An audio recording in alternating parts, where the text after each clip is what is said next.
Do you remember how last year I took a sabbatical in order to convert the experience I've had on working on Brexit into more meaningful conversations about Europe and future of its leadership?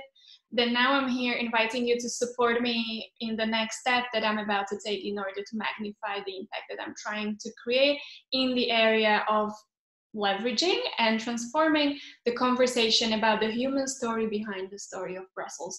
Every day of that experience anchored me even further in that conviction that people kind of have enough of the information about the policies and their benefits we're creating for them, but they are much more interested if we lift the veil of anonymity of who are the people behind those scenes. Why do we care? How do we succeed? How do we fail? How do we reignite that passion for our change making passion that we have inside of all of us? That's how Lights on Europe was born a year ago. So happy birthday to all of us. And thanks to all of you supporting me on the way. Without you, we wouldn't be listening to this 50th episode.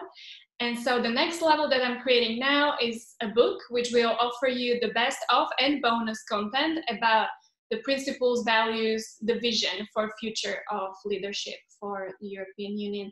I need your support because all this work is attached, with invoices attached, obviously, for production, design, dissemination, promotion of this work.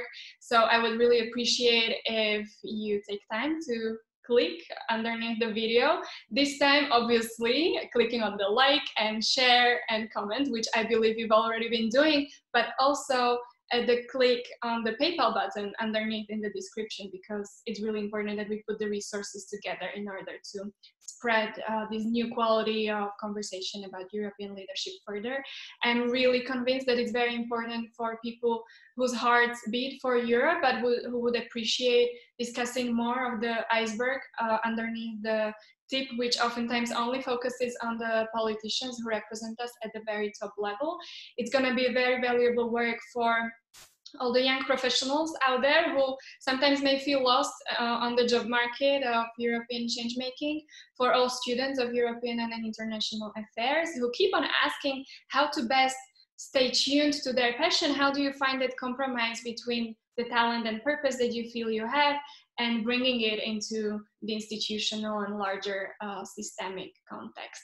It's also going to be very useful for all the change makers and my colleagues out there who have been creating the impact for Europe in one way or another for many years, but who may find themselves at the crossroads wondering what is the best way for them to, again, stay tuned to their true calling and contribute in the much more magnified way. So this book provides very vulnerable sharing of our guests, adding additional tips and tricks and homework for all of us who are exploring how is it that we can elevate our contribution to the next level. So thank you very much for your time and listening. Please do contribute if that's what's close to your heart, because I think it's an important conversation to be had. I'm sure that you've also been to one or two conversations over coffee or a drink where you've been discussing where is this all going and how can we all bring a different quality of leadership to the contribution, because it's not just about the politicians, it's also about the educators, the lobbyists, the media, the healers, the trainers. All spectrum of these people impacting the future of European Union are covered in the book, so I'm sure you'll love it. So click that button below. Thank you and see you.